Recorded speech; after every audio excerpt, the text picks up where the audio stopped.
Ah.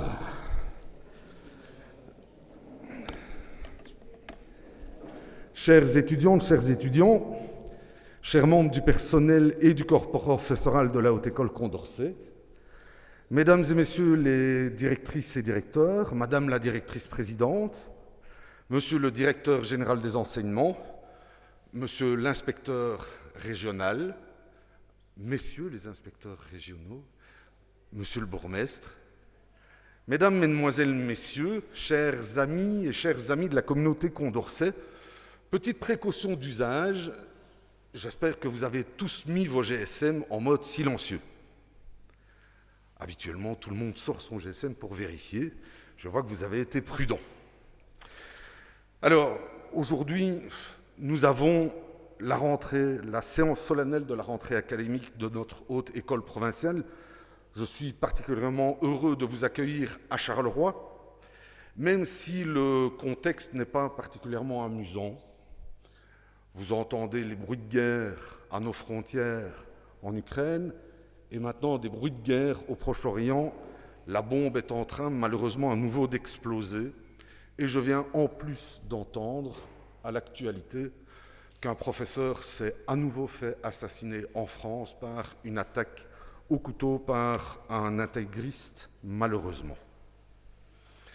Au-delà de cela, je suis particulièrement heureux, évidemment, de vous accueillir à Charleroi et cette rentrée marque le début, ici à Charleroi, d'une nouvelle aventure pour vous tous, mais également pour la Haute École provinciale Condorcet, puisque nous avons uni nos forces avec l'ULB, avec l'UMONS, ici représenté par notre ami Philippe Mettens, et l'Université ouverte pour nous proposer une offre d'enseignement moderne, variée, axée sur les apprenants dont vous faites partie et dans les locaux rénovés du centre universitaire Zénobgramme, juste en face, du bâtiment Solvay, juste derrière, et ici même dans le bâtiment dit la maçonnerie.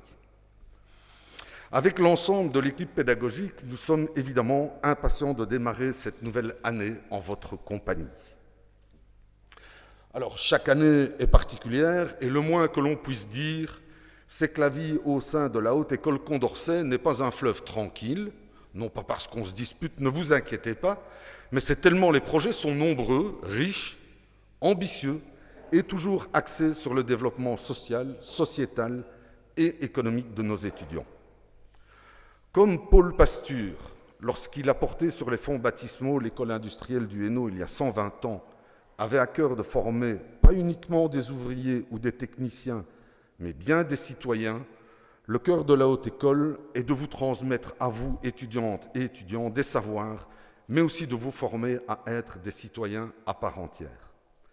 Nos équipes ont à cœur de vous accueillir, de vous former, de vous préparer à prendre demain, dans la société, la place que vous souhaitez, que vous méritez. Désireuse de rester en phase avec les évolutions sociétales, Condorcet mettra en place cette nouvelle année académique et participera donc à la mise en place de nouveaux cursus comme le bachelier master en jeux vidéo et transmédia, qui ont pour but de répondre le plus adéquatement possible aux nouveaux besoins qui apparaissent avec l'évolution technologique fulgurante que nous connaissons. Mais nous réfléchissons aussi, après la mise en place d'un certificat en pilotage et maintenance de drones, en partenariat avec l'Institut supérieur industriel de promotion sociale, à un certificat en ingénierie médicale, voire en intelligence artificielle liée au medtech. Il m'est impossible de parler des défis du futur sans parler du développement durable et de la norme zéro déchet qui font partie de notre quotidien et qui, demain, occuperont une part de plus en plus importante, pour ne pas dire essentielle, de nos vies. Pour répondre à cela, nous développons cette année notre bachelier en éco-design. Sans trop rentrer dans les détails, il s'agit d'apprendre à concevoir des produits durables, au faible impact environnemental, tout en ayant à l'esprit leur fin de vie et leur recyclage. Je suis convaincu qu'ainsi nous incarnons au mieux les valeurs de la nouvelle génération, d'ores et déjà tournée vers notre planète et les grands enjeux climatiques. Ce nouveau cursus répond aussi parfaitement à la demande de nos entreprises qui, elles aussi, souhaitent changer leur image et se tourner vers un mode de vie plus responsable. Je pense que M. Gemène vous expliquera mieux que quiconque l'importance de ce type de cursus dans la compréhension du monde et des grandes préoccupations de notre époque. Par ailleurs, ce qui fonde aussi la qualité d'une formation, c'est son ouverture et la possibilité pour tout un chacun de s'y instruire dans des infrastructures à niveau. Améliorer les infrastructures est donc une priorité en soi, et en tout cas, c'est une priorité pour moi. C'est pourquoi la Haute École, la province de Hainaut, ont investi dans de nouveaux bâtiments, de nouveaux auditoires, vous y êtes, et de nouveaux équipements, comme dans la maçonnerie ou dans le bâtiment voisin, le centre Zénobgram. Partant de cela, notre souhait de répondre aussi prochainement à l'appel à projet de la Fédération Wallonie-Bruxelles afin de rénover un bâtiment emblématique sur Charleroi, dit la Garenne, où notre projet est d'y regrouper sous un même toit, dans des bâtiments totalement rénovés, connectés, l'ensemble des cursus dispensés actuellement sur Marcinelle et sur Montigny-sur-Sambre. Cela nous permettra de répondre aux aspirations du bourgmestre de Charleroi, mon ami Paul Magnette, et de voir les 3500 étudiants de Condorcet, ici sur le territoire de Charleroi, dans le centre-ville de Charleroi. C'est un nouveau projet ambitieux, mais qui lui aussi a pour but de mettre dans les meilleures conditions de travail tant nos équipes pédagogiques que nos étudiants.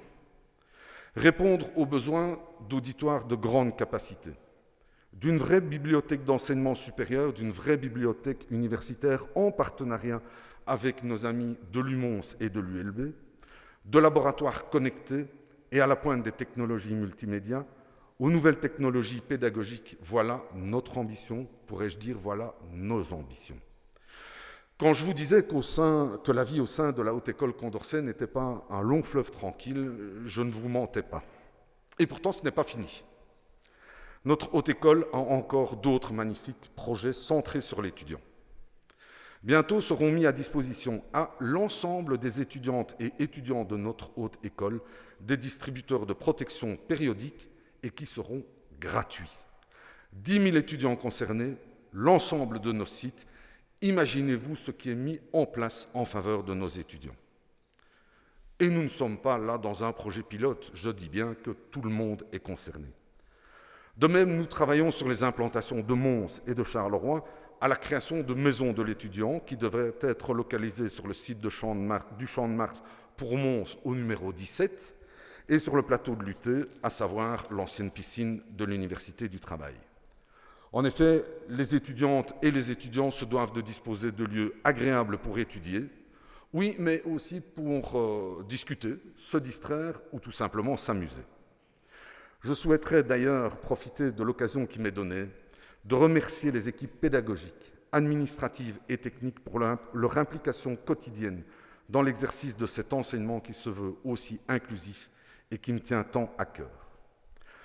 Avant de céder la place aux étudiants pour leur discours traditionnel, je leur rappellerai qu'ils sont le cœur de notre école. Mais les équipes pédagogiques, administratives et techniques en aident clairement le moteur.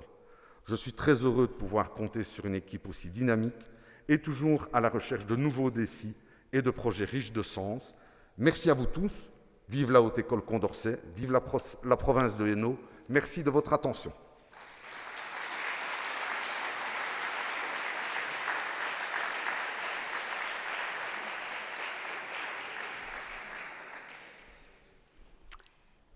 Merci, Monsieur le Président, Monsieur le Bourgmestre, chers membres de notre communauté, chers invités, chers responsables d'institutions, Philippe, Gérard, Barbara, Nathalie, Cédric, Étienne, Michel, Jean-François, Hubert, chers responsables politiques, Éric, à nouveau, chers inspecteurs généraux, André, Henri, chers amis, chers vous tous. Après une analyse minutieuse de mon arbre généalogique, je dois bien vous avouer ce jour ma principale incomplétude. Je ne suis pas Carolo.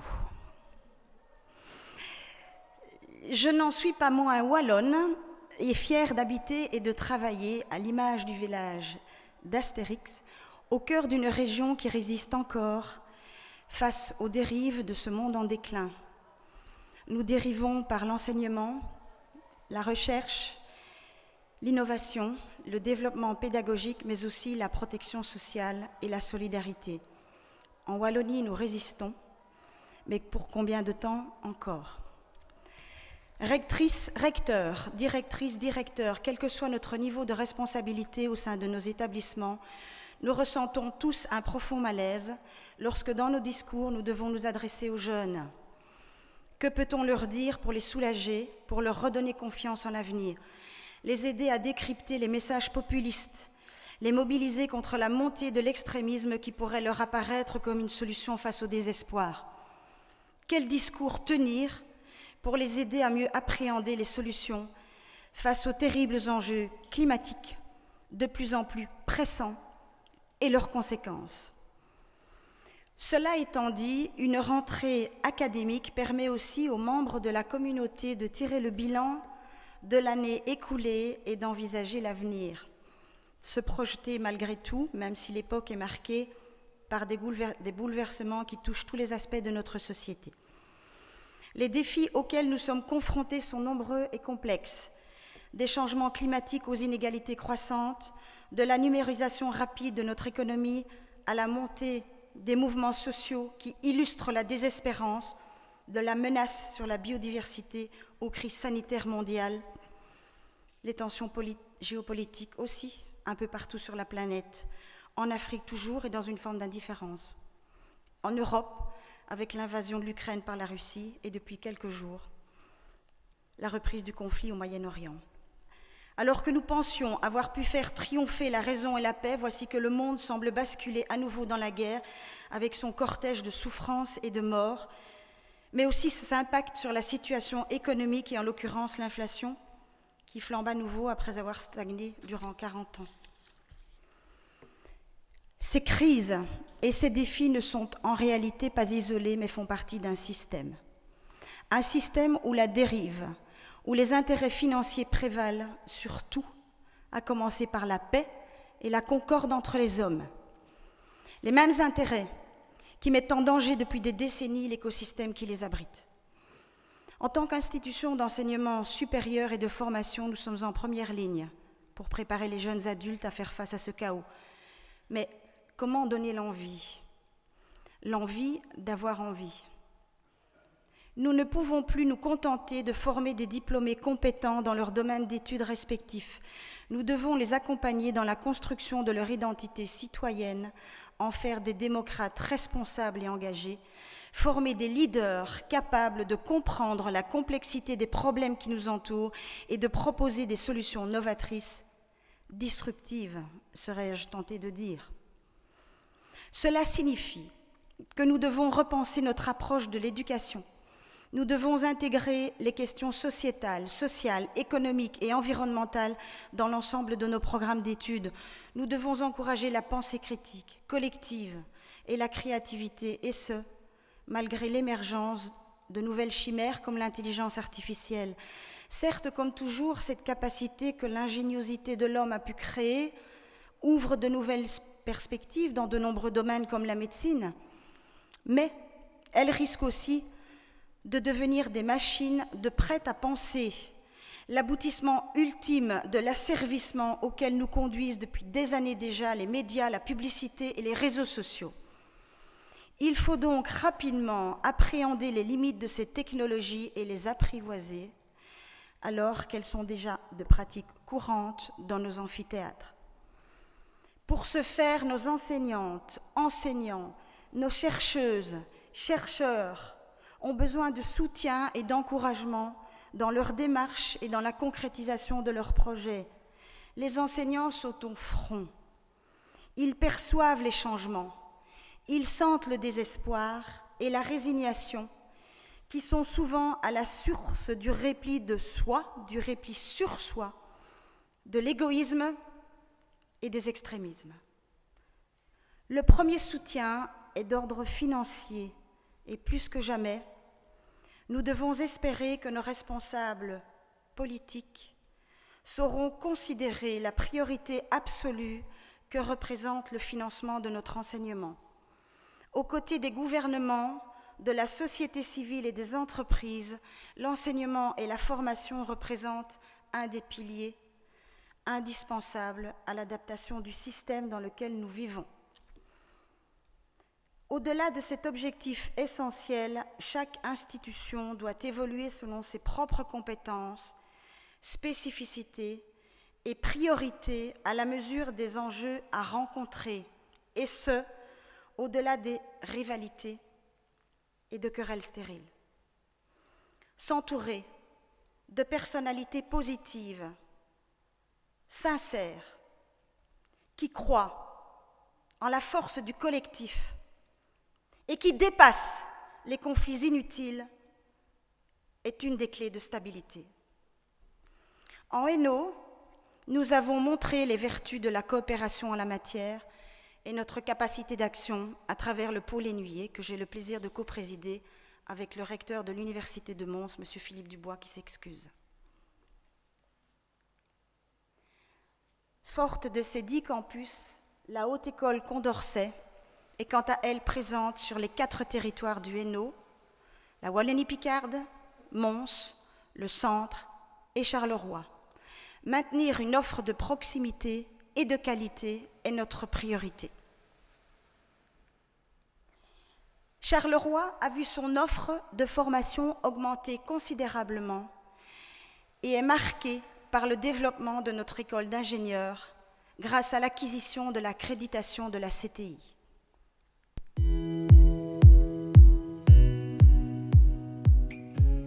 La CTI, c'est la commission des titres d'ingénieur, donc c'est une accréditation qui reconnaît le diplôme d'ingénieur. Ça permet en fait d'avoir une reconnaissance du niveau de formation de nos ingénieurs au niveau européen. Et on a reçu le titre pour la durée de 6 ans, donc ce qui veut dire que notre diplôme d'ingénieur est équivalent au diplôme d'ingénieur français. Ce qui a pour intérêt de faciliter l'intégration au niveau du monde professionnel de nos diplômés, mais également ça permet d'intégrer plus facilement d'autres écoles d'ingénieurs pour des mobilités vers d'autres pays francophones ou autres.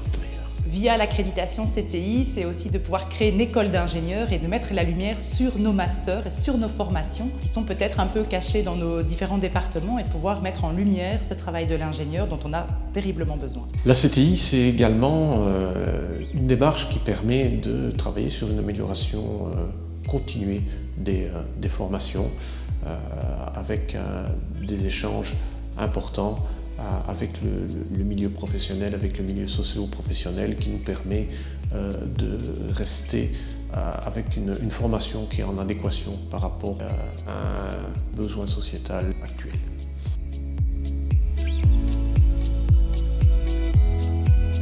Merci à toute l'équipe qui a œuvré pour l'acquisition de cette accréditation. Le campus universitaire U-Charleroi, dans lequel nous nous trouvons en ce moment, est une belle illustration des synergies nécessaires à l'évolution de notre enseignement supérieur. Ce campus est un modèle unique en Belgique, unique en Europe, en réunissant sur un même site, à la toute proximité d'une jeunesse qui connaît les difficultés plus importantes qu'ailleurs, un forum au sein duquel la Haute École Condorcet, la promotion sociale, les universités de Mons et de Bruxelles et l'université ouverte cohabitent. Les partenariats entre institutions d'enseignement supérieur sont devenus non seulement incontournables, mais également très vertueux. De nouvelles habilitations en tant qu'institution référente ou en tant qu'institution partenaire sont le fruit d'un dialogue entre les hautes écoles, Haute École en Hainaut, Haute École Louvain en Hainaut, Haute École Albert Jacquard, la promotion sociale et les universités, Université de Mons et Université libre de Bruxelles. Ce nouveau cursus est le premier en Belgique en bachelier professionnalisant. Il s'intitule Éco-design produit. C'est un bachelier de la Haute École Condorcet en codiplomation avec la HEH. Ces futurs professionnels vont pouvoir en fait accompagner des centres de recherche, par exemple. Il y a des grandes enseignes de sport qui étudient le fait de développer des produits éco-conçus. La ville de Charleroi, pour moi, en fait, une grande richesse, c'est qu'elle est capable d'allier un patrimoine industriel et des formes de création contemporaine. C'est, pour moi, je pense, quelque chose de très original en Belgique francophone, parce que peu de villes ont cette double casquette, je dirais, de concilier les deux. La création aujourd'hui d'un bachelier en éco-design, je dirais, est une nouvelle impulsion qui pourra s'appuyer sur ce patrimoine historique, mais aller vers les nouvelles formes de création aujourd'hui qui appellent à, évidemment, une plus grande responsabilité en matière d'environnement, en matière de production énergétique, mais qui ne vont pas exclure non plus la création artistique. Ce cursus, c'est l'engagement de jeunes pour la transition écologique.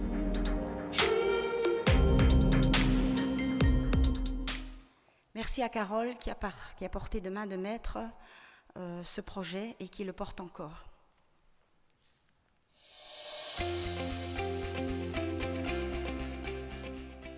Alors quel est le sens de cette réforme? Je pense que la société est en train de changer, donc l'enseignement doit changer et la formation des enseignants doit changer également pour se mettre en correspondance avec les différentes mutations de la société. Je songe à l'invasion du numérique ou des réseaux sociaux ou la multiculturalité par exemple.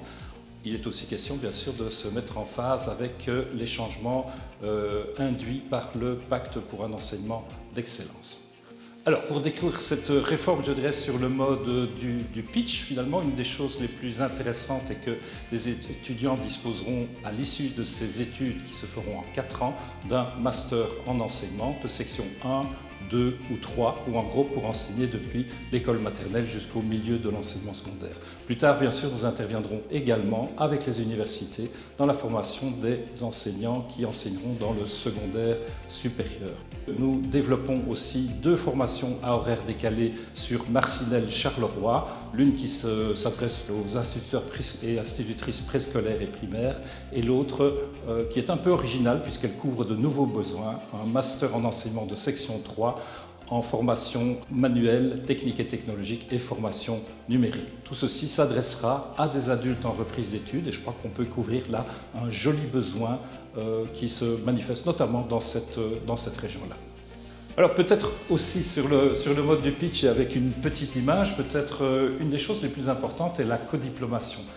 Pour caractériser la réforme, il faut considérer que les hautes écoles travailleront main dans la main avec les universités. Je pense qu'on peut prendre l'image d'un cocktail comme le Spritz par exemple, où les universités interviendront à raison d'un quart, on pourrait dire un quart de Campari ou d'Apérol par exemple, et les hautes écoles interviendront pour leur part pour 3 quarts, de bonnes bulles j'espère. Et il faut signaler bien sûr que nous avons décidé de travailler main dans la main, ça mérite d'être souligné, pour confectionner de tout nouveaux programmes avec nos partenaires du consortium. Et je tiens à souligner quand même la qualité de la collaboration qui nous a fait concocter de tout nouveaux programmes.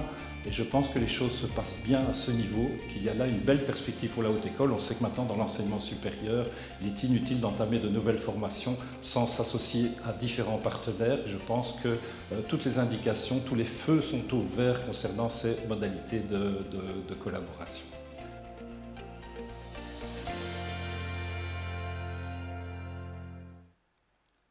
Merci Gérard d'avoir porté ce projet, de l'avoir mené à terme auprès de Condorcet. Merci pour tout. Merci Julie d'être là. Alors selon Joseph Heinrich, directeur du département de biologie évolutive à l'université de Harvard, l'intelligence collective se manifeste à de nombreux niveaux. Au niveau le plus élémentaire, elle se reflète dans la structure familiale, où les parents transmettent leurs connaissances, leurs expériences et leurs valeurs. Cependant, c'est au niveau des groupes sociaux et des communautés que l'intelligence collective atteint son plein potentiel. Nous avons besoin de tous les niveaux de pouvoir et de tous les secteurs de notre société, le privé, le public, les citoyens et les structures de formation doivent travailler de concert pour repenser le système dans lequel nous évoluons. En fin de compte, les institutions d'enseignement et de formation sont des agents de changement, des catalyseurs de progrès, des gardiens de l'éthique et de la responsabilité. Comme en témoigne le plan stratégique de notre haute école, nous souhaitons mettre l'accent sur les défis sociétaux. C'est aussi pour cette raison que nous avons choisi de placer notre séance de rentrée académique sous le signe du développement durable et de la transition écologique. En France, en 2023, l'Agence de la transition écologique a lancé une enquête auprès de jeunes de 15 à 25 ans. Tous désignent la préoccupation environnementale comme majeure, mais beaucoup d'entre eux sont malheureusement fatalistes. Surconsommation, surproduction, démesure humaine, avidité et égoïsme sont des fléaux contre lesquels il est difficile de se battre. Oui, il est certainement trop tard pour réagir et les effets dévastateurs annoncés sont peu motivants. Mais là aussi, le sens du collectif portera si nous parvenons à ajuster nos comportements et ce, durablement. Ces mêmes jeunes confirment le rôle de l'école dans la construction d'une sensibilité environnementale et attendent de l'institution la mise en place d'enseignements et d'actions apportant les clés de lecture aux problématiques environnementales. Voyons cette transition comme une opportunité pour repenser nos modes de vie, nos économies, nos systèmes éducatifs, nos valeurs. C'est une chance pour nous, celle de contribuer à la construction d'un monde plus juste, plus équitable et plus respectueux de la nature. Cette nature qui finalement n'est que le reflet de ce que nous sommes, de ce que nous en avons fait et de ce que nous en ferons si le sursaut intervient. En cette rentrée académique, je vous invite donc à réfléchir à notre mission, au rôle que nous devons jouer dans ce contexte. Engageons-nous à repenser nos pratiques pédagogiques, à collaborer au-delà des disciplines, à innover, à convaincre et à agir en faveur d'un monde meilleur. Nelson Mandela déclarait déjà que l'éducation est l'arme la plus puissante que l'on puisse utiliser pour changer le monde. Christian de Duve disait, lui, dans son ouvrage « La génétique du péché originel », que l'homme et son cerveau étaient les seuls capables de rompre avec le moteur de son évolution, à savoir le struggle for life, et à pouvoir penser et mettre en œuvre, à l'échelle de l'espèce, un modèle où la solidarité, la prévoyance et le souci des générations futures pourraient prévaloir. Pour nous inviter dans notre réflexion, je vous invite à écouter le message du Conseil des étudiants. À l'instar d'Antonio Guterres, secrétaire général des Nations Unies, je crois que la jeunesse est une source incroyable d'idées et de solutions innovantes. Leurs besoins doivent être prioritaires dans les discussions sur les politiques et les investissements à adopter. Merci de votre attention.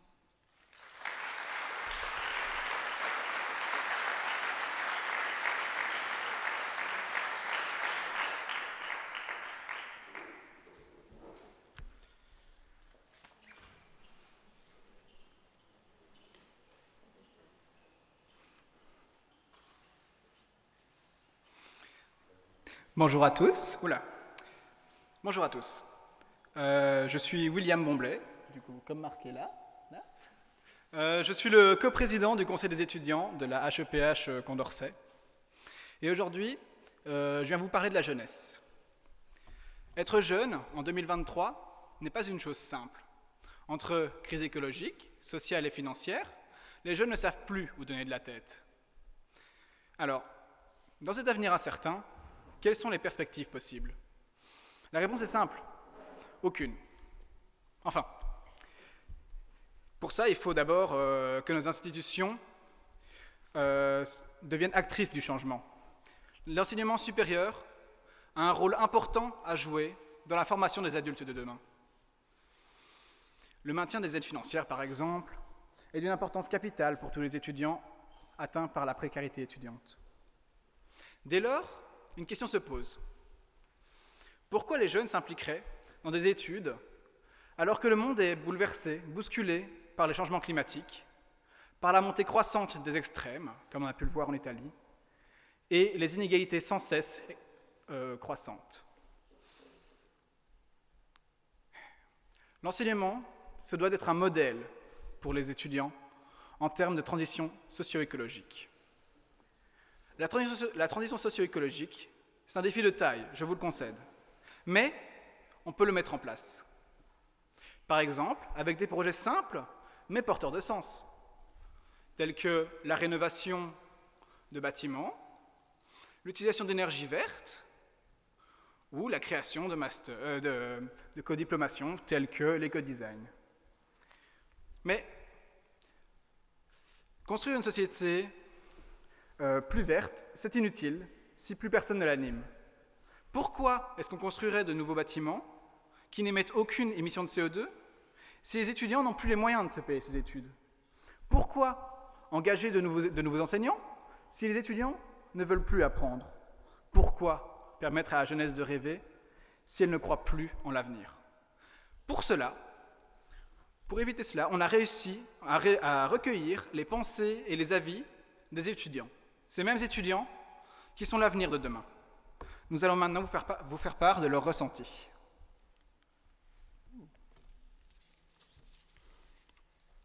Du coup, ici nous pouvons regarder quelles sont les principales inquiétudes des étudiants. On voit qu'en principal, nous avons le réchauffement climatique, les transports en commun, les violences sexistes et sexuelles, qui sont les principales préoccupations des étudiants. Mais pas de souci, parce que ces mêmes étudiants ont pensé à quelques façons de dissiper ces inquiétudes. Par exemple, en mettant en place des aides financières plus souples, en proposant des repas véganes à la cantine, en sensibilisant au tri. Toutes des solutions qui sont facilement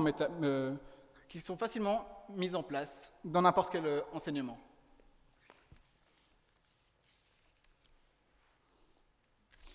Alors, parlons un peu de la transition socio-écologique. Les étudiants ont plusieurs propositions. Ils souhaiteraient principalement parler pour prendre conscience de l'impact que cette transition peut avoir par les étudiants. Toujours ici, on parle de faire des audits pour prendre les avis des étudiants, des professeurs, pour que tout le monde puisse avancer main dans la main dans un avenir durable. On pourrait en apprendre plus pour éveiller les consciences, lutter contre les nouvelles règles de finançabilité qui tuent tout avenir d'une transition sociale et l'avenir d'une transition écologique. On doit prévenir sur la montée de l'intelligence artificielle qui impose de poser des questions aux étudiants et aux professeurs. Ici, nous pouvons regarder les axes majeurs qui, selon les étudiants, sont facilement changeables au niveau de l'école en elle-même. Par exemple, des distributeurs éco-friendly, comme nous pouvons déjà le voir sur certaines implantations, l'utilisation du numérique pour tout ce qui est gestion administrative, de l'alimentation locale dans les différentes cantines, améliorer le tri, car par exemple dans certaines implantations, on se retrouve encore avec des sacs poubelles qui sont tous les mêmes, pas ouf pour le tri. Et les déplacements verts, sensibiliser à la prise de vélo, les transports en commun. Alors, une petite piqûre de rappel sur l'avis des étudiants sur la réforme du décret paysage. Ce sont des vrais commentaires d'étudiants, je précise. Inutile. Une catastrophe pour les étudiants. Pourquoi empêcher l'enseignement via des réformes ? Des réformes, une vraie catastrophe, c'est n'importe quoi. Ces réformes sont indignes et ignobles. Ce ne sont que des réponses d'étudiants. Je précise. Et maintenant, parce qu'on est toujours là, avec la bourse, les étudiants ont proposé des façons de recalculer cette bourse. Parce que cette bourse ne se base pas sur la situation actuelle de l'étudiant, mais sur la vie de famille de ces étudiants. Du coup, ils proposent soit de se baser sur des revenus de ces mêmes étudiants, ou soit, tout simplement, en se fiant sur la situation actuelle des étudiants, et non en fonction de la composition familiale. Bon, nous voici à la fin de notre petit discours de rentrée.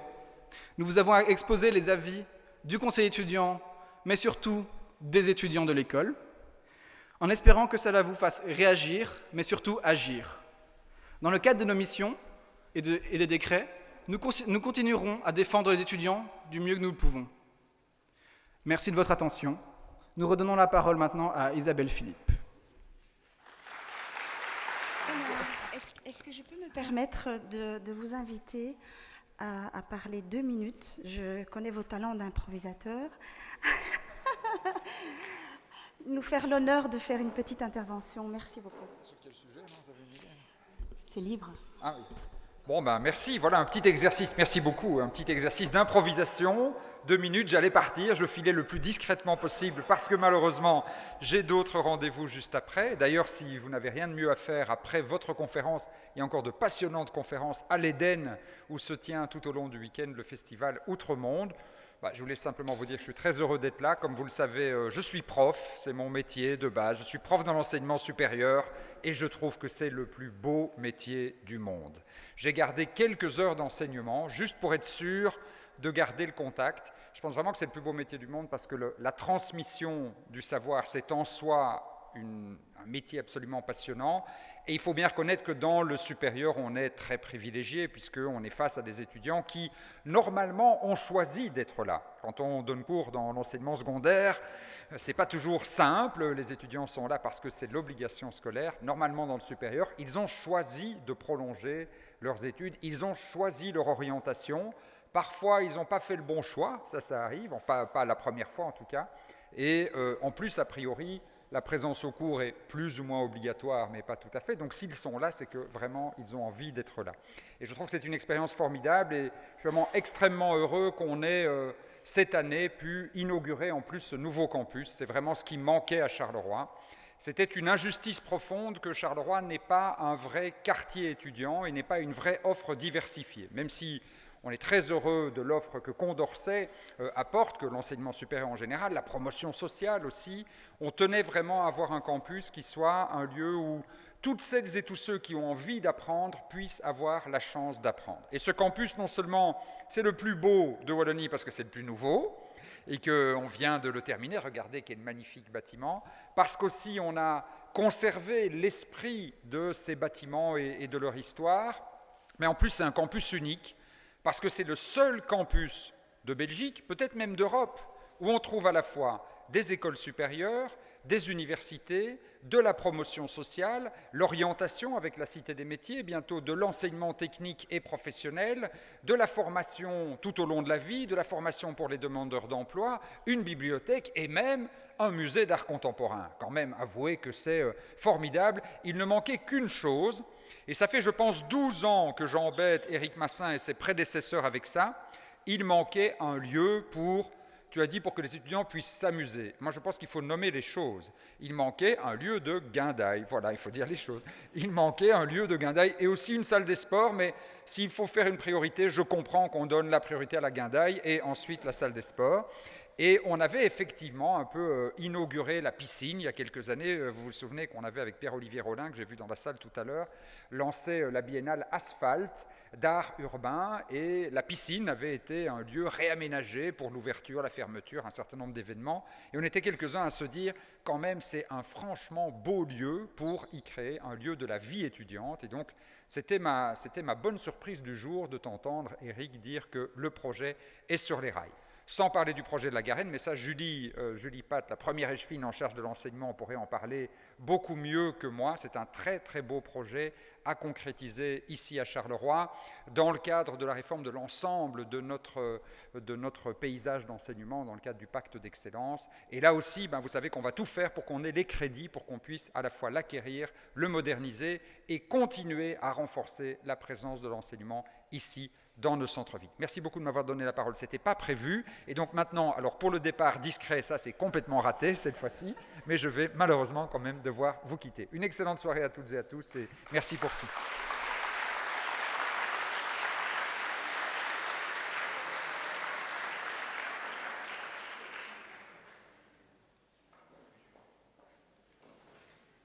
Voilà, tant qu'on est à l'improvisation et sur le monde de Carolo, je souhaiterais peut-être qu'on entende Julie.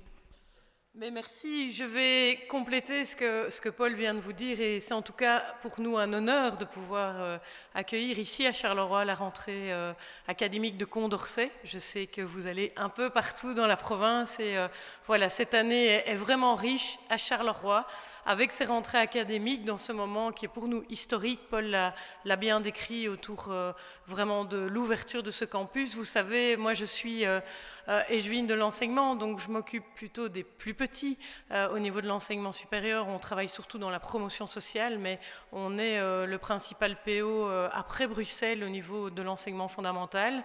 On travaille beaucoup avec Eric sur une large réforme de notre enseignement secondaire et donc on essaye, parce que c'est une priorité absolue à Charleroi, alors partout évidemment en Fédération Wallonie-Bruxelles, mais vous savez que Charleroi a été une ville qui a été très impactée socio-économiquement parlant, que nos statistiques d'enseignement et de diplomation, notamment de l'enseignement supérieur, restent compliquées. Et donc on a mis la priorité absolue en travaillant main dans la main. On essaye de lever les sacro-saintes, parfois concurrence entre les réseaux.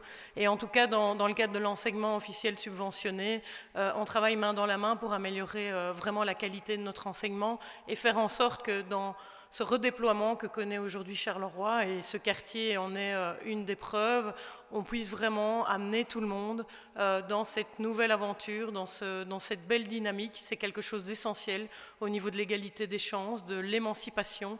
Et quoi de mieux pour donner sa chance à tout le monde, évidemment, que l'enseignement.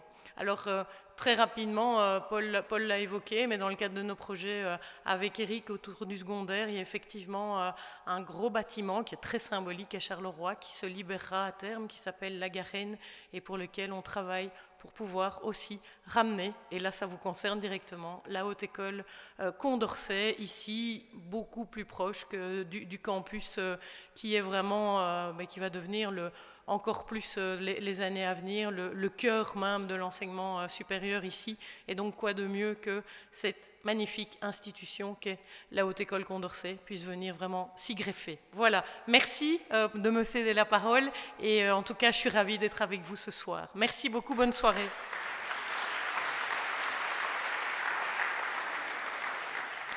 Merci beaucoup, Julie. Je m'improvise animatrice. Je ne savais pas non plus que j'allais devoir tenir ce rôle. Merci Eric. Bien, maintenant peut-être on va laisser la parole à Isabelle Philippe. Alors Isabelle Philippe, je vais peut-être la présenter. Donc comme vous avez pu le constater dans le plan stratégique, nous avons créé des cellules en lien avec les défis sociétaux, et parmi ces cellules, il y a une cellule développement durable, et Isabelle Philippe coordonne cette cellule développement durable, donc je vais lui laisser la parole pour l'étape suivante, qui est Monsieur Gemène, dès qu'il sera arrivé. Vas-y Isabelle. Bonsoir à tous. Alors ce matin, ma fille m'a dit « Maman, c'est vendredi 13, je te préviens, c'est plein de surprises. » Alors, bon, je dis, ah, t'inquiète, je vais gérer ce soir. Hein. Mais bon, voilà, je vais donc... il y a eu un petit couac, mais les personnes avant moi ont bien comblé ce petit couac, hein, bravo. Donc voilà, allez. Alors ce soir, nous avons le très grand honneur de recevoir le professeur François Gemène, membre du GIEC, dont il coécrira le 6e rapport. Ce politologue et chercheur belge de renom, enseigne dans diverses institutions prestigieuses, HEC Paris, Sorbonne, Sciences Po. Très attaché à la question des migrations environnementales et à la manière de concilier l'évolution du climat et la préservation de la planète aux enjeux économiques et sociaux, il préside le conseil scientifique de la Fondation pour la Nature et l'Homme. Il dirige également l'Observatoire Hugo de l'Université de Liège, mission qu'il assume en partie également à l'Observatoire Climat et Défense du ministère des Armées en France. Alors j'espère que nous puiserons dans le discours de cet homme aussi brillant qu'inspirant, c'est une chance d'ailleurs unique de l'avoir aujourd'hui. J'espère donc que nous puiserons dans son discours les encouragements à poursuivre, à amplifier les initiatives développées au sein de la Haute École Condorcet au profit de l'écologie et du développement durable. Monsieur Gemène, permettez-moi de vous céder la parole.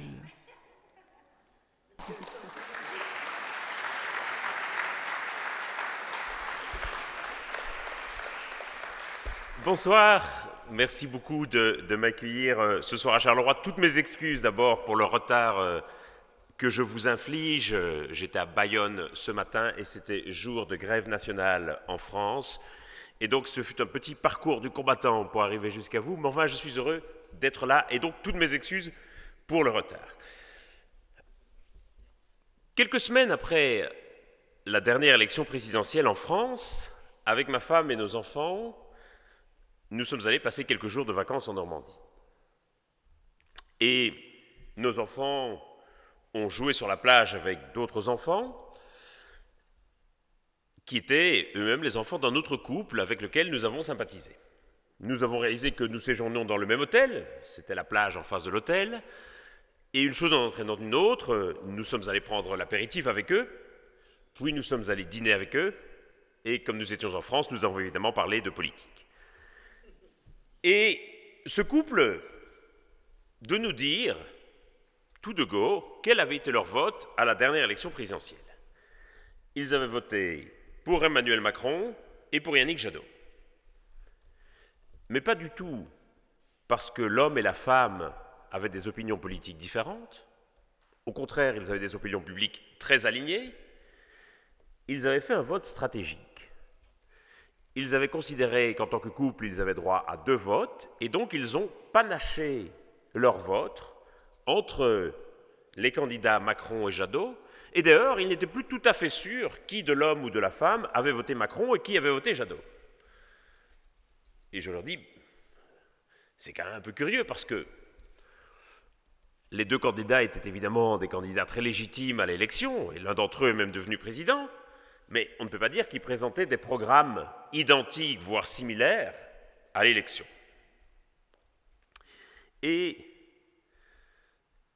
ils me répondent, oui, on était très tiraillés, on a beaucoup hésité, mais voilà, il se trouve que nous avons des enfants, on est très préoccupés par l'écologie, par l'état de la planète, par le climat, par la biodiversité. Et donc pour nous, il était très important de voter pour le candidat écologiste. Mais d'un autre côté, nous travaillons tous les deux dans la banque et la finance, et donc il fallait bien aussi qu'on veille à préserver nos intérêts. Et donc, on a voté aussi pour le candidat libéral. Et je leur ai répondu, ben oui, nous en sommes tous un peu là, et je crois au fond que cette petite anecdote et que cette hésitation entre l'homme et la femme trahit bien, au fond, les contradictions auxquelles nous sommes soumis et le tiraillement qui nous occupe en ce moment en tant que société. Aujourd'hui, 85% des Européens classent le changement climatique parmi les principales préoccupations auxquelles l'Union européenne doit faire face, parmi les principaux défis qu'elle doit relever. Et les chiffres sont similaires dans tous les pays. Aujourd'hui, le changement climatique s'est imposé comme une des principales préoccupations. Mais en même temps que nous sommes sensibles à la cause du climat, à la cause de l'écologie, nous avons peur également que l'action contre le changement climatique ne contrecarre nos intérêts immédiats. Et on voit bien effectivement que dès lors qu'on envisage de mettre en place des politiques climatiques, on voit très bien que ces politiques ne font pas consensus, qu'elles vont créer des clivages dans la société, qu'elles vont parfois réveiller d'anciennes divisions, et que autant nous pouvons être d'accord sur le constat du problème, autant dès qu'on va aborder les solutions à mettre en place face au problème, ce consensus va voler en éclats et nous n'allons plus être d'accord. Et je crois que aujourd'hui, une des raisons qui explique pourquoi notre action face au changement climatique reste insuffisante, c'est celle-là. nous sommes sensibles au changement climatique comme une cause qui peut nous mobiliser, mais nous avons peur que l'action face au changement climatique ne vienne contrarier nos intérêts immédiats. Et tout l'enjeu, je crois, auquel nous sommes confrontés aujourd'hui, consiste à réconcilier cette cause à laquelle nous sommes sensibles avec les intérêts que nous voulons protéger. Et la question qui va m'occuper ce soir pendant environ 3/4 d'heure avec vous, c'est de nous demander comment nous pouvons ensemble essayer de réconcilier cause et intérêt. Et pour cela, je pense qu'il faut nous tracasser un peu de physique du climat. Alors je ne vais pas vous faire une leçon de physique du climat ce soir, et ce n'est d'ailleurs pas mon domaine de spécialité, mais je crois néanmoins qu'il y a 3 points importants, qui sont notamment contenus dans le dernier rapport du GIEC, qui restent mal compris, mal interprétés parfois, et donc qui risquent de mal guider notre action pour le climat. Et une fois ces points posés, j'aborderai quelques-uns des obstacles qu'il nous faudra lever et quelques-uns des leviers d'action qu'il nous faudra actionner. La première chose concernant la physique du climat, c'est que, vous le savez, nous battons désormais régulièrement des records de température. Et à chaque fois qu'un record de température est battu, je reçois des appels des stations de radio et de télévision qui me demandent de venir commenter à l'antenne ce nouveau record de température. Et je suis toujours un peu ambivalent face à ces demandes parce que d'un côté, évidemment, je me réjouis que le traitement qualitatif et quantitatif de l'information sur le climat ait considérablement progressé au cours des dernières années, tant en France qu'en Belgique et partout en Europe. Mais d'un autre côté, je dis toujours aux programmateurs que s'ils veulent m'avoir à l'antenne à chaque nouveau record de température qui est battu, à la longue, ils finiront par m'avoir à l'antenne 24 heures sur 24 et 7 jours sur 7, ce qui risque de provoquer une certaine lassitude de la part des auditeurs ou des téléspectateurs. Et le problème, c'est que nous avons encore tendance à considérer aujourd'hui les manifestations du changement climatique comme des événements exceptionnels. Nous parlons de température hors norme, nous parlons d'un mois de septembre anormal, nous parlons d'événements exceptionnels, comme si au fond, nous n'avions pas encore pris la mesure du caractère profondément structurel du changement climatique. Et la meilleure preuve que j'en ai, c'est que nous parlons encore volontiers et très régulièrement de crise climatique, comme s'il s'agissait d'une période difficile mais temporaire qui annonce un retour à la normale.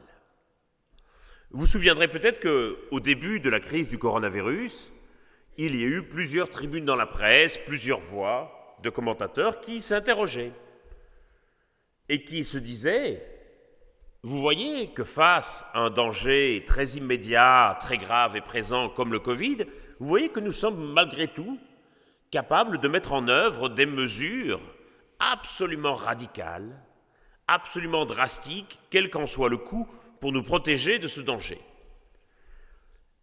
Pourquoi est-ce que nous ne serions pas capables de mettre en place le même type de mesures face au changement climatique? Et si on est prêt à mettre en place ce type de mesures radicales face au Covid, mais pas face au changement climatique, est-ce que c'est parce qu'on considérerait que le changement climatique est un problème de moindre importance ou de moindre gravité? Et la réponse, je crois, à cette question est plus simple qu'il n'y paraît. Ce sont simplement 2 problèmes de nature fondamentalement différente. Ce qui nous a fait accepter, bon gré mal gré, les mesures de lutte contre le Covid, aussi contraignantes que ces mesures aient pu être, c'est que nous savions qu'il s'agissait de mesures temporaires et que ces mesures étaient la condition d'un retour à la normale. Si on avait dit aux gens qu'ils allaient rester confinés chez eux pendant 25 ans et porter un masque jusqu'à la fin de leur vie, je doute fort que ce soient des mesures qui auraient été très bien acceptées par la population. Or, le problème du changement climatique, c'est que, à l'échelle de nos vies en tout cas, c'est-à-dire à l'échelle du siècle, il n'y aura pas de baisse des températures. Le changement climatique que nous avons engagé est irréversible à l'échelle de nos vies. Il n'y aura pas de retour à la normale, pour la bonne et simple raison que la normale se trouve devant nous et non pas derrière nous. Or, très souvent, il me semble que beaucoup s'imaginent encore que si on arrêtait toutes les émissions de gaz à effet de serre du jour au lendemain, il serait possible de revenir en arrière et de connaître à nouveau le climat stable que nous avons connu au cours du XXe siècle. Et très clairement, cela n'arrivera pas. J'expliquerai dans quelques instants pourquoi, mais nous devons absolument intégrer le fait que tant que nous n'aurons pas atteint le point de neutralité carbone, c'est-à-dire le moment où nous parviendrons à retirer de l'atmosphère autant de gaz à effet de serre que nous y avons envoyé, tant que nous ne parviendrons pas à atteindre ce point net zéro de neutralité carbone, nous continuerons à battre record de température sur record de température. Et les projections les plus optimistes placent ce point de neutralité carbone autour de 2050. La conséquence de ceci, c'est que d'abord, nous ne devons surtout pas traiter le changement climatique comme une crise. C'est une transformation profonde et durable des conditions de vie sur Terre qui appelle des réponses profondes et durables dans l'organisation de la société et de l'économie. Si nous le traitons comme une crise,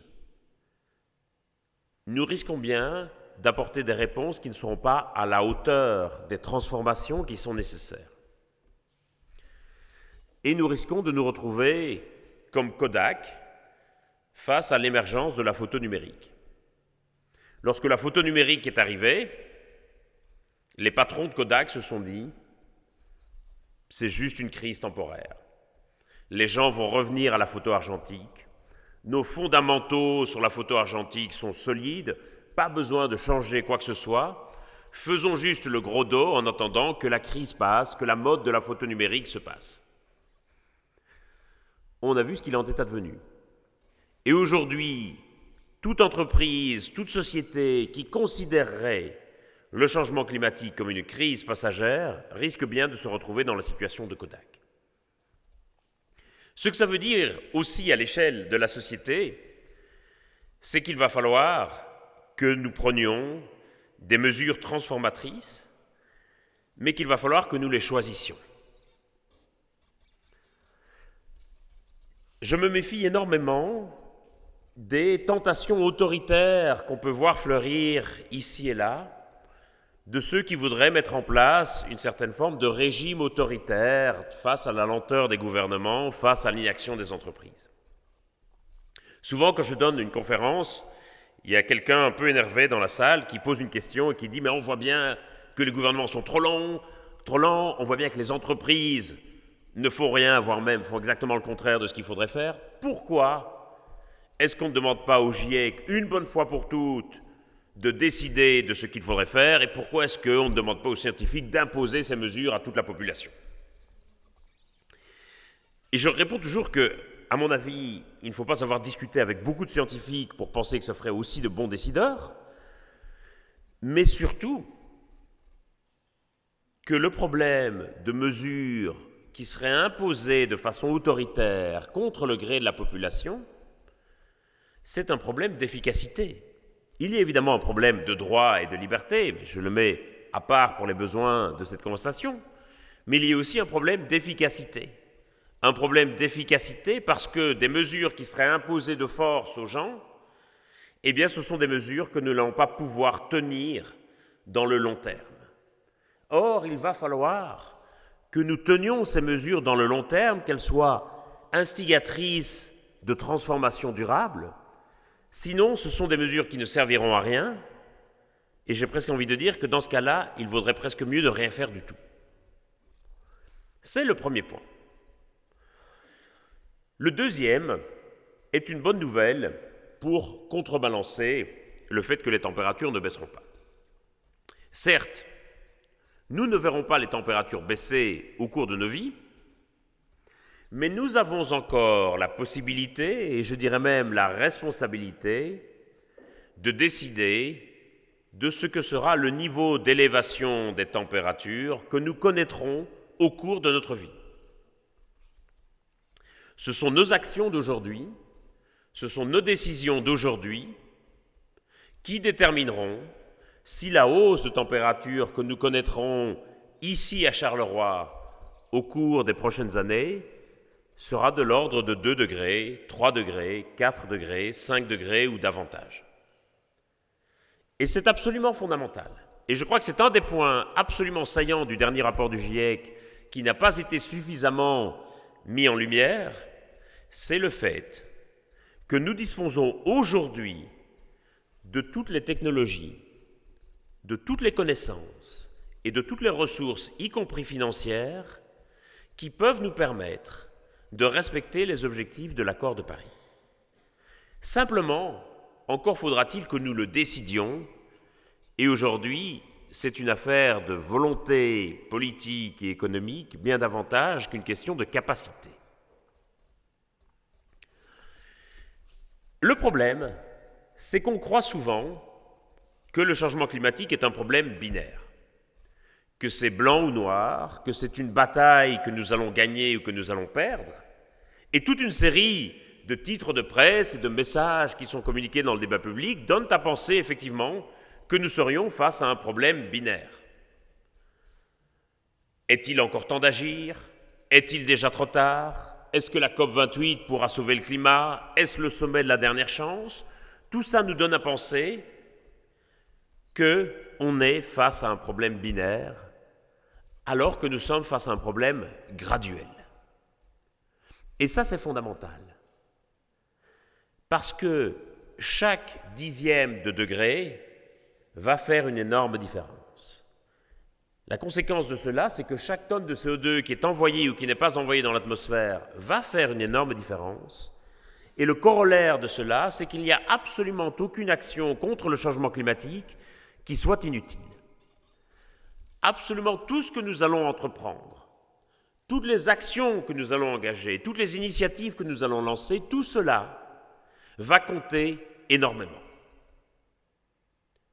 Si vous pensez que le changement climatique est un problème binaire, d'abord vous allez être à côté de la plaque d'un point de vue scientifique, ce qui serait un moindre mal, mais surtout, vous allez avoir tendance à vous décourager, à penser que votre action à votre niveau est relativement insignifiante face à l'énormité du problème. On va dire, quelle est l'importance que la Belgique agisse face au changement climatique si la Chine fait ceci ou si l'Inde fait cela? Souvent d'ailleurs en méconnaissant totalement ce que font la Chine ou l'Inde. Quelle est l'importance que notre haute école Condorcet agisse si nos voisins font exactement le contraire? Je n'en sais rien, il est possible qu'ils soient aussi très engagés. Quelle est l'importance que moi j'agisse à mon niveau si mon voisin vient s'acheter un SUV et mange des côtes de bœuf au barbecue tous les midis? On va considérer que notre action face au changement climatique n'a au fond guère d'importance. Et moi, je suis très inquiet de voir aujourd'hui monter dans la société une certaine forme de défaitisme qui voudrait croire qu'il serait déjà trop tard, que nous serions fichus, que les objectifs de l'accord de Paris sont hors d'atteinte et qu'au fond, ça ne serve plus à rien de faire quoi que ce soit. Même Gérard Depardieu peut encore perdre du poids. Je crois que c'est un élément absolument fondamental et il faut absolument se souvenir que chaque dixième de degré va faire une énorme différence.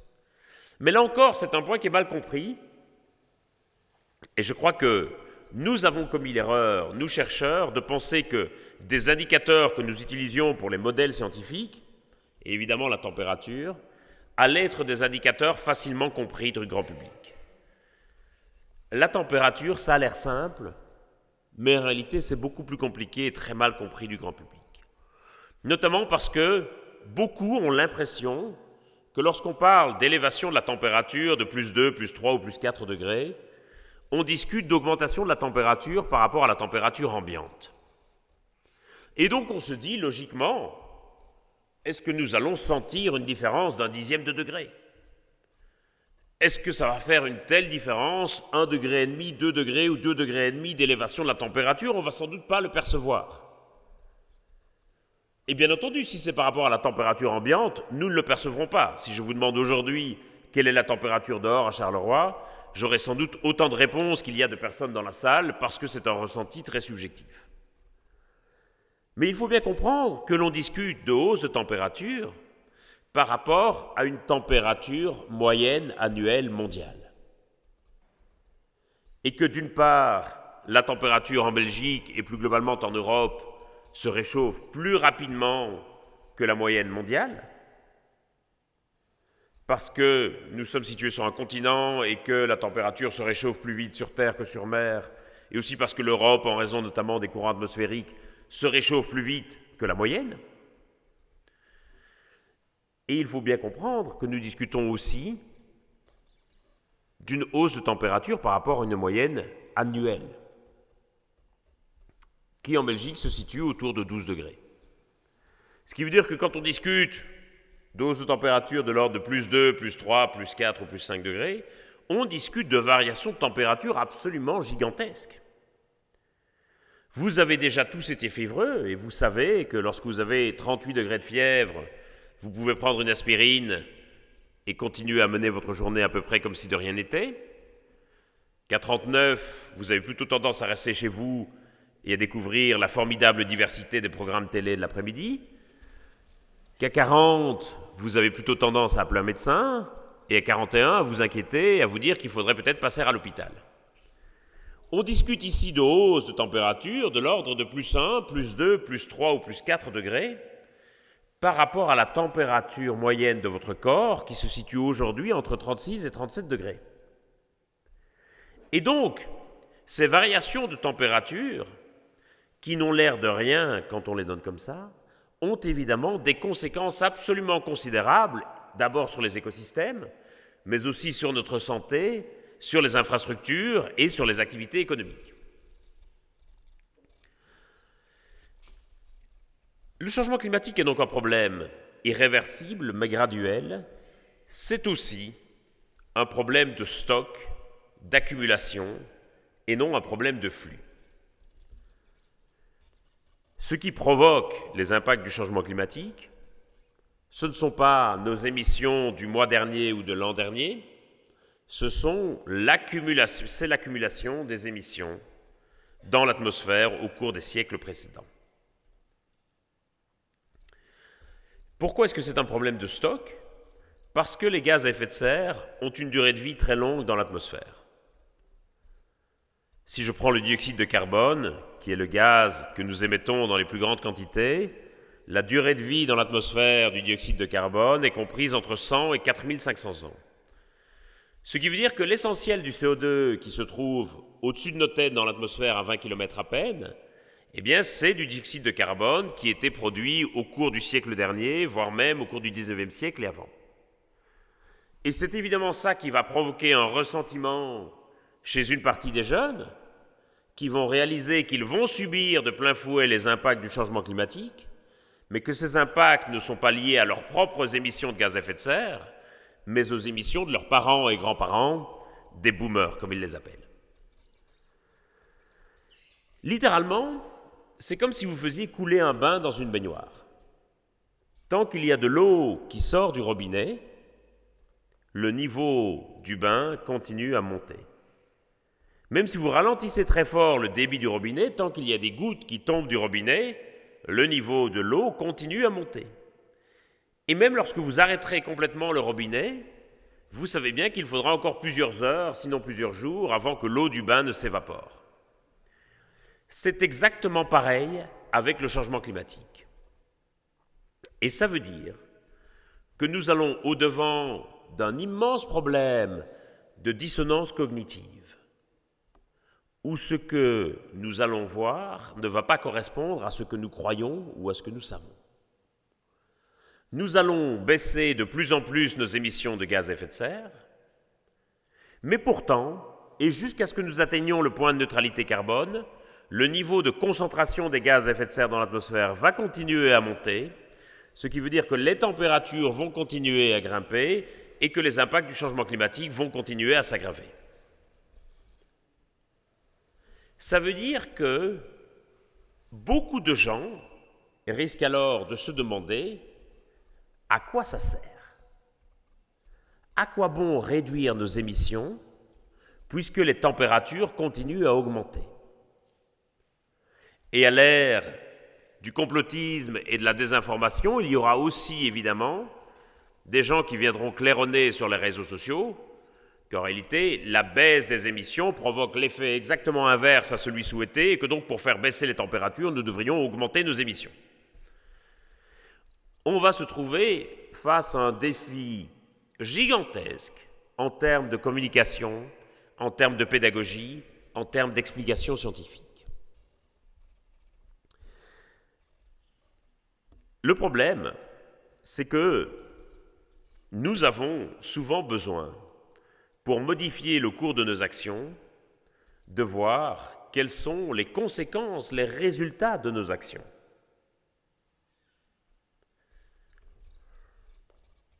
Lorsque je fais passer un examen à mes étudiants, je leur dis évidemment qu'il est dans leur intérêt de long terme de ne pas tricher, de bien assimiler la matière.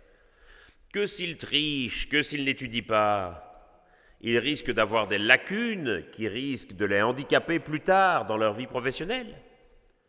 Je leur dis évidemment tout cela, mais je fais quand même surveiller l'examen. Parce que, en tant qu'enseignant, il est très important pour moi d'offrir à mes étudiants la possibilité de faire l'expérience immédiate et quasiment sensorielle des conséquences d'une tricherie. Et je sais parfaitement que si mes étudiants n'ont pas la possibilité de faire l'expérience d'une note de 0 en cas de triche, ils risquent quand même de tricher, même si je leur ai bien dit que ce n'était pas dans leur intérêt de long terme. Et il faut bien avouer que nous sommes tous restés au fond de grands étudiants. Que pour que nous modifions le cours de nos actions, nous avons souvent besoin d'en voir le résultat tangible. Et la physique du climat ne nous permet pas cela. Il n'y a aucune relation directe entre les émissions de gaz à effet de serre qui sont produites à un endroit donné et à un moment donné et les impacts du changement climatique que connaîtra cet endroit à ce moment. En d'autres termes, les émissions de gaz à effet de serre que nous produisons aujourd'hui à Charleroi n'ont aucun rapport avec les impacts du changement climatique que connaîtra demain Charleroi. C'est pour ça, je crois qu'en termes de communication, nous faisons une erreur en insistant sans cesse sur les cataclysmes et les catastrophes du changement climatique. Nous faisons une erreur en insistant sans cesse sur ce qui se produirait si nous n'agissons pas. Et je pense qu'il faudrait au contraire insister davantage sur les bénéfices et l'intérêt que nous aurions à agir. L'essentiel de la communication autour du changement climatique, c'est de dire voilà ce qui va se passer si on n'agit pas. Sauf que les gens savent bien que ces catastrophes et ces impacts ne sont pas directement liés à leurs propres émissions. Et que si nous voulons que l'action soit à la hauteur du problème, il va, à mon avis, falloir montrer pourquoi nous y aurions intérêt, parce que nous sommes avant tout guidés par nos intérêts.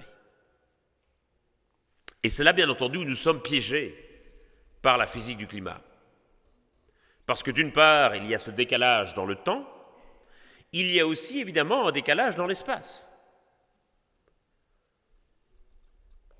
Ce que nous décidons aujourd'hui, à Charleroi ou à Bruxelles, en matière de politique climatique, transforme le climat du Soudan, de l'Afghanistan ou du Bangladesh. Sans évidemment que les Afghans, les Soudanais ou les Bangladais ne puissent prendre part en aucune façon à nos décisions. Et à l'inverse, notre futur climatique, et donc, d'une certaine manière, il faut bien le dire, notre futur tout court, est en train d'être décidé aujourd'hui au Caire, à Jakarta, à Lagos ou à Mexico et évidemment à Delhi. sans que là encore, évidemment, nous n'ayons la moindre possibilité, d'ailleurs le moindre droit, d'influer sur les décisions qui sont prises aujourd'hui dans les pays du Sud en matière de politique climatique ou énergétique. Et évidemment, nous n'avons aucun droit, aucune prétention à aller dire aux pays du Sud comment ils devraient se développer et que surtout, ils devraient laisser leurs énergies fossiles dans leur sous-sol parce que nous, on a utilisé toutes les nôtres, mais maintenant ça suffit, merci bien. Nous n'avons évidemment aucun droit à dire cela. Mais pourtant, nous savons aussi que ce sont les trajectoires de développement des pays du Sud qui vont largement déterminer l'état de la lutte contre le changement climatique. Jamais, je crois, dans l'histoire de l'humanité, nous n'avons été à ce point dépendants les uns des autres. Jamais nous n'avons été à ce point reliés les uns aux autres dans une communauté de destin par la physique du climat. Littéralement, notre futur dépend des autres. Aujourd'hui dépend d'hier et aujourd'hui détermine demain. Ce qui se fait ici a un impact là-bas et ce qui se décide là-bas a un impact ici. Jamais nous n'avons été à ce point dépendants les uns des autres et pourtant paradoxalement, jamais sans doute n'avons-nous eu de telles aspirations au souverainisme et à l'indépendance. Sans cesse nous parlons de souveraineté énergétique, de souveraineté alimentaire, de souveraineté médicamenteuse, de souveraineté ceci ou de souveraineté cela, sans réaliser à quel point nous sommes profondément dépendants les uns des autres. Et c'est toute la difficulté, évidemment. C'est aussi cela qui, très souvent, nous empêche d'agir. Vous connaissez cette petite maxime célèbre qui dit que tous les politiciens un peu sensés savent exactement ce qu'il faudrait faire pour lutter contre le changement climatique, mais aucun d'entre eux ne sait comment être réélu s'il fait cela. Je crois néanmoins qu'il est possible, et c'est la deuxième partie de l'exposé, je crois néanmoins qu'il est possible de dépasser ces blocages en activant au moins 3 leviers. Le premier, c'est celui de la trajectoire.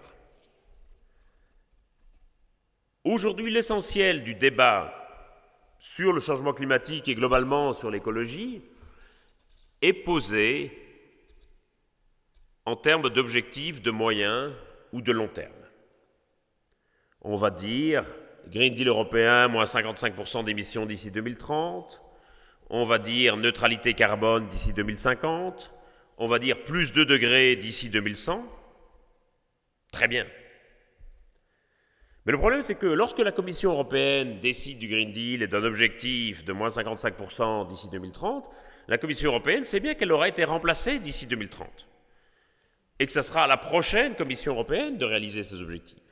Quand les chefs d'État s'engagent sur plus 2 degrés d'ici 2100, 2015, au moment de la signature de l'accord de Paris, ils savent évidemment très bien qu'ils seront tous morts d'ici 2100 et qu'il n'y aura aucun député d'opposition en 2099 pour venir poser la question de savoir où on en est par rapport à l'atteinte des objectifs de l'accord de Paris. Ces objectifs de moyen et de long terme, en réalité, ont des termes qui dépassent largement le terme de celui ou de celle qui les a décidés. Et donc ça pose un problème d'avant tout de crédibilité politique, à la fois dans les gouvernements mais aussi dans les entreprises. Beaucoup d'entreprises se sont engagées sur des objectifs de neutralité carbone d'ici 2050. Très clairement, le PDG aura changé d'ici là. Mais au-delà de ce problème de crédibilité, ces objectifs de moyen et de long terme, je pense, posent aussi un problème de motivation. Moi, je suis très inquiet de voir, comme je l'ai dit, un peu cette sorte de vague, un peu de défaitisme qui monte parfois dans la société et qui me paraît lié au fait que nous avons dessiné un horizon, mais que nous n'avons pas dessiné le chemin qui nous emmenait vers cet horizon. Et que de ce fait, plus nous avançons, plus l'horizon semble s'éloigner. Et aujourd'hui, ces objectifs nous apparaissent volontiers comme des Everest insurmontables, parce que nous n'avons pas de chemin qui nous emmène au sommet. Et c'est de ça, je crois, que nous avons profondément besoin en tant que société. Si vous me dites que je dois perdre 10 kilos d'ici 2030, je sais parfaitement que je vais continuer à boire beaucoup trop d'alcool jusqu'en 2029 et que ce n'est qu'à partir de 2029 que je me dirai qu'il serait peut-être temps de prendre un abonnement dans une salle de sport. Sauf qu'évidemment, il sera beaucoup trop tard en 2029.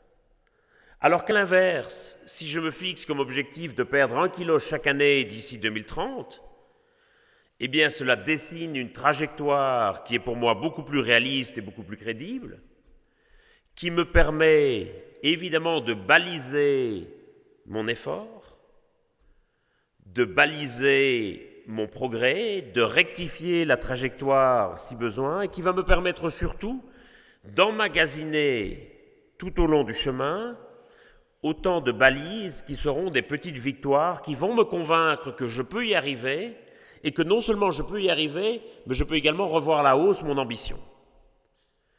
Et aujourd'hui, je crois qu'en tant que société, nous avons absolument besoin de nous convaincre que nous pouvons y arriver et que nous pouvons même être plus ambitieux que ce que nous imaginons. C'est, je crois, un premier levier à mettre en œuvre. Le deuxième levier, me semble-t-il, doit nous conduire à nous appuyer davantage sur l'action des minorités. J'avoue que j'ai longtemps cru, et notamment au moment des manifestations des jeunes emmenées par Greta Thunberg, j'ai longtemps cru qu'il se produirait un grand basculement dans l'opinion et qu'une majorité allait naturellement se dégager pour engager une action climatique résolue. Ça n'a pas été le cas. À l'évidence, l'écologie politique n'est pas devenue le grand discours, le grand récit politique dominant du XXIe siècle. Peut-être que ça arrivera dans le futur, mais le problème c'est que nous n'avons pas le temps. Ça ne doit pas nous conduire à désespérer, je crois, mais simplement à revoir notre stratégie. Toutes les grandes transformations économiques, politiques et sociales à travers l'histoire ont d'abord été le fait de minorités qui ont su ouvrir la voie et tracer le chemin dans lequel les autres se sont ensuite engagés. Si la ségrégation raciale a pris fin aux États-Unis, ce n'est pas parce que les Noirs seraient soudain devenus majoritaires dans la population américaine, mais parce qu'une minorité d'entre eux a su s'organiser pour dénoncer les injustices dont ils étaient victimes, pour faire valoir leurs droits, pour créer des alliances avec d'autres groupes, et c'est comme ça qu'au final, une majorité de la population, y compris fort heureusement une majorité de Blancs, a considéré qu'un système de ségrégation raciale n'était pas acceptable. Aujourd'hui, quand je regarde la société, je vois plein d'initiatives qui sont engagées, plein de choses qui sont faites, plein de choses qui vont dans le bon sens. Je ne suis pas du tout d'accord avec le discours de ceux qui voudraient croire que rien ne bouge, que rien n'avance et que nous sommes condamnés à l'immobilisme. Au contraire, je vois des initiatives souvent ambitieuses, parfois radicales, audacieuses, courageuses, qui sont prises un peu partout dans toutes les couches de la société. Et je crois qu'aujourd'hui, notre responsabilité collective, c'est davantage d'encourager ceux qui prennent des initiatives dans le bon sens, c'est d'essayer de pousser dans le dos ceux qui avancent plutôt que de nous lamenter sans cesse sur ceux qui n'avancent pas, voire même sur ceux qui rament à contresens.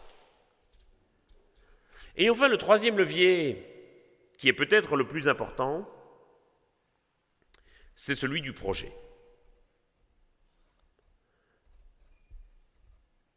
Lorsque les différents gouvernements, ou même lorsque différentes entreprises, différentes entités s'interrogent sur leur responsabilité face au changement climatique, elles ont volontiers tendance à réduire leur responsabilité à leur part supposée dans les émissions de gaz à effet de serre.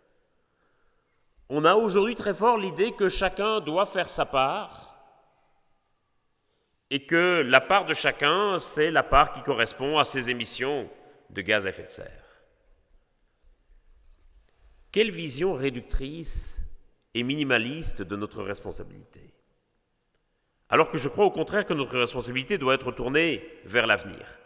Mais nous n'y arrivons pas encore pour le moment, et nous voyons que notre part de responsabilité, effectivement, se réduit à la proportion d'émissions de gaz à effet de serre que nous représentons, avec un schéma absolument délétère où chacun va se renvoyer la balle. Dans les négociations internationales, chaque gouvernement va trouver un autre qui est plus responsable que lui, et dans la société, nous allons volontiers avoir tendance à nous renvoyer la balle entre citoyens, autorités et entreprises, et à considérer que c'est d'abord à l'autre de réduire ses émissions. Et si nous le voyons comme ça, c'est parce que nous percevons encore largement la lutte contre le changement climatique comme une contrainte qui nous tombe dessus. Et la liste des choses à faire ressemble à une liste longue comme un jour sans pain, d'efforts à entreprendre, de sacrifices à consentir, de renoncements à accepter, c'est-à-dire une liste de trucs dont on n'a pas envie. Je ne me lève pas le matin en me réjouissant de la contrainte à laquelle je vais me plier ou des efforts que je vais réaliser sur la journée. Or, c'est comme ça aujourd'hui que nous apparaît volontiers l'action climatique et plus globalement l'écologie comme une liste d'efforts, de sacrifices, de renoncements, de taxes, de coûts supplémentaires, etc. Et pourquoi est-ce qu'elle nous apparaît comme ça ? Je pense que c'est largement dû au fait que nous avons une vision assez précise du monde dans lequel nous ne voudrions pas vivre. C'est un monde ravagé par les impacts du changement climatique, où la biodiversité aurait quasiment disparu. C'est somme toute le monde qui est décrit dans les rapports du GIEC et dans la plupart des travaux scientifiques. Par contre, nous n'avons pas encore de vision très précise du monde vers lequel nous voudrions aller. À quoi aspirons-nous ? Nous savons ce que nous voulons éviter, mais à quoi aspirons-nous ? Que voulons-nous ? Et c'est là, évidemment, où nous avons parfois été naïfs de penser que nous allions naturellement nous rassembler autour de projets communs. On a dit l'écologie, ce n'est ni de gauche ni de droite, le climat ne fait pas de politique, etc. Mais si, parce qu'en réalité, l'action contre le changement climatique, elle interroge évidemment la manière dont nous allons organiser la société. Et qu'en démocratie, il est normal et même sain que nous ne soyons pas d'accord a priori sur cela. Et c'est le rôle du politique, précisément, de forger ces consensus et ces contrats sociaux à partir de préférences qui sont au départ très diverses. Et aujourd'hui, lorsque nous nous interrogeons sur le monde dans lequel nous voudrions vivre, sur ce à quoi ressemblerait un monde, une économie décarbonée, eh bien, nous avons évidemment, logiquement, différentes visions, différents imaginaires qui sont en concurrence les uns avec les autres. Un imaginaire technofuturiste, nous habiterions dans un vaisseau spatial en orbite autour de la Terre piloté par Elon Musk. Un imaginaire janséniste, où la vie serait faite de privations, de restrictions, de quotas et de flagellations. Un imaginaire un peu écolo-naïf, où Max et Lily feraient du vélo tout nus dans des champs de coquelicots avant de retourner à leur permaculture. Et chacun de ces imaginaires va évidemment séduire une partie de la population. Mais globalement, nous avons du mal à nous mettre d'accord, à trouver un consensus sur là où nous voulons aller. Et je crois que si nous avons encore beaucoup de mal, c'est parce que nous n'avons pas encore vraiment abordé les questions qui sont absolument fondamentales. Il y a évidemment une première couche qui consiste à nous demander comment, dans un monde décarboné, nous allons demain nous déplacer, nous loger, nous alimenter, consommer des loisirs, etc.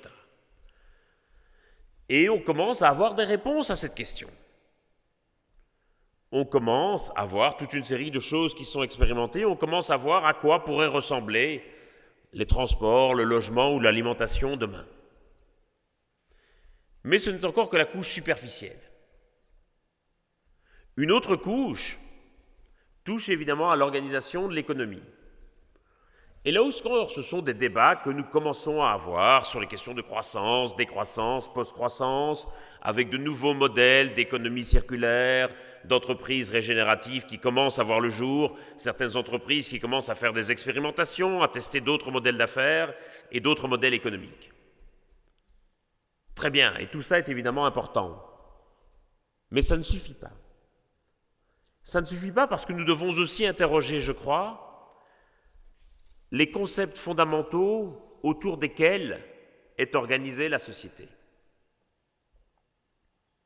Qu'est-ce que ça veut dire la liberté dans un monde décarboné? Est-ce que nous sommes prêts à moduler certaines libertés individuelles pour garantir l'exercice de libertés futures? Qu'est-ce que ça veut dire l'égalité dans un monde décarboné? Est-ce que l'égalité, c'est un même budget carbone par personne, ou est-ce qu'au contraire, il y a des modulations qui sont possibles? Qu'est-ce que ça veut dire la responsabilité ou la justice? Est-ce que nous acceptons l'idée que nous puissions avoir une forme de responsabilité vis-à-vis de gens que nous ne connaissons pas, qui potentiellement ne sont pas encore nés, ou qui habitent bien au-delà des frontières de ce que nous définissons comme notre communauté politique? Est-ce que nous sommes prêts à intégrer dans notre communauté politique des gens, voire même des êtres vivants, qui dépassent nos frontières territoriales, générationnelles ou même biologiques? Toutes ces questions, j'ai l'impression que nous n'avons pas encore véritablement commencé à les explorer. Ce sont pourtant des questions absolument fondamentales, à mon avis, si nous voulons parvenir à construire un vrai contrat social autour de la lutte contre le changement climatique ou autour de l'écologie. Le défi qui est devant nous, au fond, c'est celui d'apprendre à gouverner une terre nouvelle qui est nouvelle parce que nous l'avons transformée par nos actions. Et on se rend bien compte dès lors que toute une série de principes d'organisation de la société, tels que nous les avons définis au XXe, XIXe, voire même XVIIe siècle, ne peuvent plus s'appliquer tels quels et doivent être remodelés, réinterrogés, réinventés, simplement parce que la terre que nous avons à gouverner est littéralement une terra incognita, parce que nous l'avons transformée. Et je crois que c'est le défi de notre génération. C'est un défi qui est évidemment absolument vertigineux, mais qui est aussi extraordinairement important et extraordinairement stimulant. Et je crois que, évidemment, l'enseignement et la recherche sont évidemment aux premières loges de responsabilité par rapport à ce défi qui consiste à réinventer, au fond, une manière d'habiter la Terre. Et c'est, me semble-t-il, la condition pour que nous puissions passer de la contrainte au projet, pour que nous ne voyions plus l'écologie ou l'action climatique comme une contrainte qui nous tomberait dessus et à laquelle nous nous plierions bon gré mal gré, mais comme un projet qui nous emmènerait et qui nous rassemblerait. Si nous le voyons comme une contrainte, à ce moment-là, nous allons forcément essayer d'en faire le moins possible et cela va nous diviser. Si nous le voyons au contraire comme un projet, nous allons au contraire essayer d'en faire le plus possible et c'est comme cela, je pense, que nous pourrons nous rassembler. Tout le défi est là, passer de la contrainte au projet et je reste convaincu que nous pouvons y arriver. Merci beaucoup.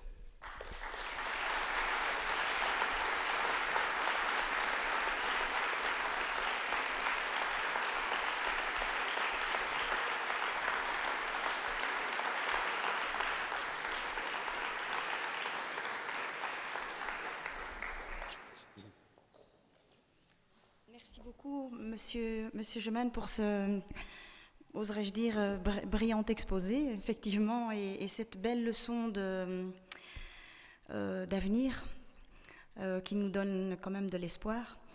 Et puis, voilà, réinventons le monde dans lequel nous vivons et donnons-nous des objectifs à atteindre pas à pas. Et choisissons le chemin. Voilà, un regard qui ne se limite pas au constat, mais qui évoque des perspectives. Merci à vous. Alors l'aspect solennel de cette séance prend doucement fin. Je pense qu'en termes de faim, on a faim mais surtout soif. Alors donc je vous invite à rejoindre le musée BPS 22 où vous pourrez profiter de l'apéritif. Vous pourrez découvrir aussi l'exposition d'une artiste tournaisienne, Laurence Dervaux, ancienne étudiante diplômée de l'Académie des Beaux-Arts, une autre institution du pôle Énuyer. L'intitulé de l'exposition, c'est « Nous, 8 milliards d'humains, moins 27, plus 70 ». Le temps de dire ce titre ne vous laissera pas insensible à la complexité du fonctionnement du corps humain, sa beauté et sa fragilité. Je remercie sincèrement toutes les personnes qui ont contribué à la réussite de cette édition. Je pense aux quelques personnes du service communication. Vraiment, un très très grand merci. Vraiment.